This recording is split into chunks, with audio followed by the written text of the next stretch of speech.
തൃശൂരിലെ ഈ വോട്ടർ പട്ടിക ക്രമക്കേടുമായി ബന്ധപ്പെട്ട് പുതിയൊരു വാർത്ത കൂടി ഇപ്പോൾ വരുന്നു.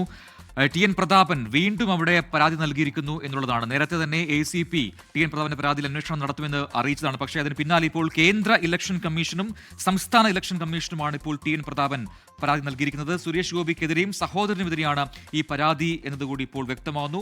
വ്യാജരേഖ ചമച്ച് വോട്ടർ പട്ടികയിൽ പേര് ചേർത്തുവെന്നും തെറ്റായ സത്യവാങ്മൂലം നൽകിയെന്നുമാണ് പരാതിയിൽ ചൂണ്ടിക്കാട്ടുന്നത്. സൂരജ് സജി വിവരങ്ങളുമായി ചേർന്ന്. സൂരജ്, അപ്പോൾ ടി എൻ പ്രതാപൻ പിന്നോട്ടില്ല, ഉറച്ചു തന്നെയാണ്, മുന്നോട്ട് എന്നുള്ളത് തന്നെയാണ്. നേരത്തെ തന്നെ CPM ഈ രീതിയിൽ തന്നെ ശക്തമായി നിലപാട് പറഞ്ഞ് രംഗത്ത് വന്നതാണ്. പിന്നാലെ കോൺഗ്രസും വരുന്നു. അപ്പോൾ തൃശൂരിലെ ഈ വിവാദം കൂടുതൽ കൊഴുക്കുകയാണല്ലേ?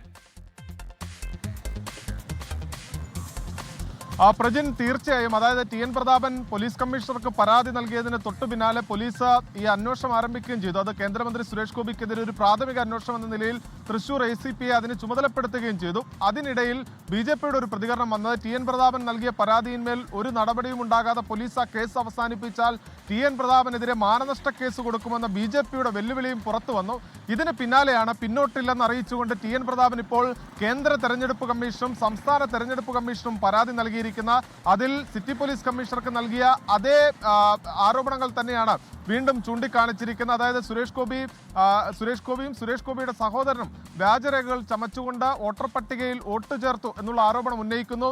പ്രജിൻ, അതോടൊപ്പം തന്നെ ഇന്ന് തൃശ്ശൂരിൽ ഒരു പരസ്യ പ്രതിഷേധത്തിലേക്ക് അടക്കം കാര്യങ്ങൾ പോകുന്നു. ഞാനിപ്പോൾ നിൽക്കുന്ന കേന്ദ്രമന്ത്രി സുരേഷ് ഗോപിയുടെ ക്യാമ്പ് ഓഫീസിന് മുന്നിലാണ്. അങ്ങോട്ടേക്ക് CPM മാർച്ച് നടത്തുകയാണ്. അല്പസമയത്തിനകം CPMന്റെ മാർച്ച് ഈ മേഖലയിലേക്ക് വരും. കന്യാസ്ത്രീമാർക്കും വൈദികർക്കുമെതിരായ അക്രമങ്ങളിൽ സുരേഷ് ഗോപി മൗനം തുടരുന്നു.